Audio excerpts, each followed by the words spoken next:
Way back in September 2020, I began reading and writing about the Hainish cycle of science fiction novels by Ursula K. Le Guin, who lived from 1929 until 2018.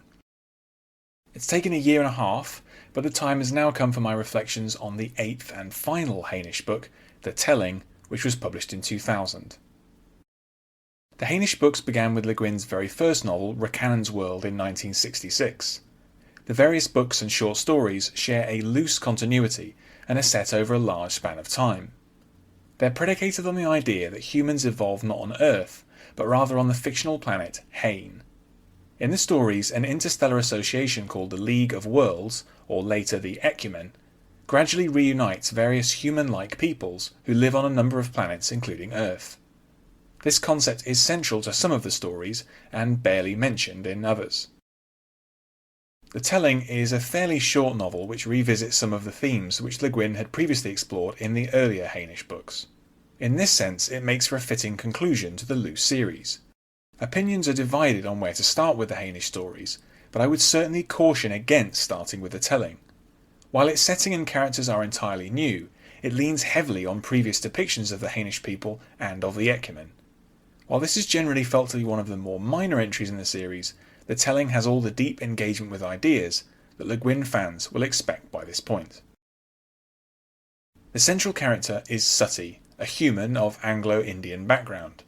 She is an observer, a representative of the Ekumen tasked with studying and understanding the peoples of another world. This makes her similar to Rakannon from Racannon's World, to Genli I from The Left Hand of Darkness from 1969, and Solly from Four Ways to Forgiveness from 1995. Sati is dispatched to the planet Akka, but when she arrives it is not as she expected. This is because Akan society has changed radically during the time it took Sati to travel there, in large part due to earlier visits by off-worlders. This sets up the theme which drives much of the plot. In preparation for her mission, Sati studied a culture which now seems to be all but extinct. Instead, Akka is dominated by the corporation state, a repressive capitalist regime which controls almost all of the planet's only continent. This power structure is reminiscent of the one on the planet Uras in The Dispossessed from 1974, especially in its ambivalence towards the Ekumen. The corporation state is focused on three main goals: pushing the rationalist and scientific state religion, achieving spaceflight, which it calls the March to the Stars, and violently suppressing the superstitious old ways. Of course, the superstitious old ways are exactly what Sati is interested in. With the tacit approval of her supervisor Tong Ov, who is a native of Chifawar, a planet mentioned a few times in the series, Sati sets out to learn all that she can. Through a few chance encounters, she discovers that the traditionalist beliefs form a vast oral and written culture known as the Telling.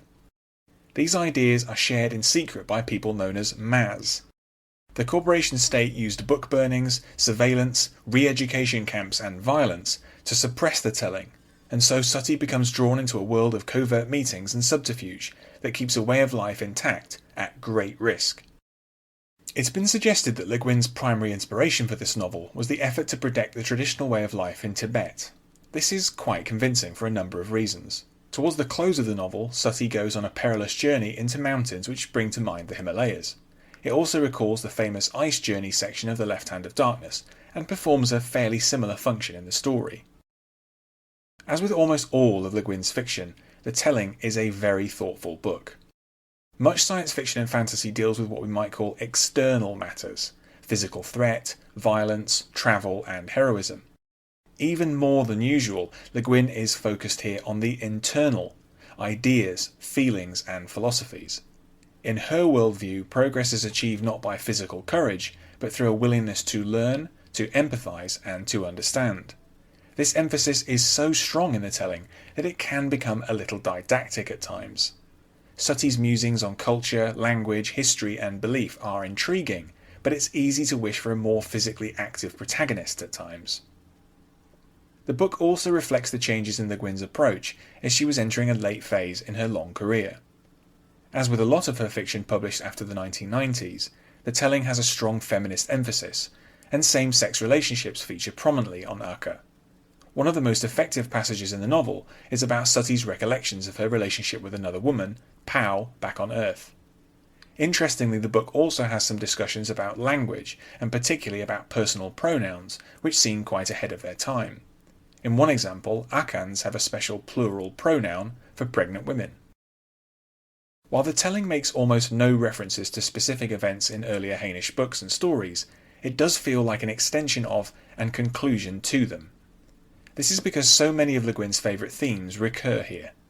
The power of understanding, the ruinous effects of violence, and the implications of time dilation had all been used prominently in other Hainish books and are all part of the mix here. For that reason, this book seems like a kind of summation of everything that had gone before. It then begins to make sense that Le Guin never again returned to the loose continuity of the Hainish series. She had, it seemed, said all that she needed to. Thanks for listening to this episode. You can find more of my writing in text and audio form at my site andyjohnson.xyz. You can also find me on Twitter at AndyJohnsonUK, and you can support me at patreon.com/AndyJohnson. Catch you next time.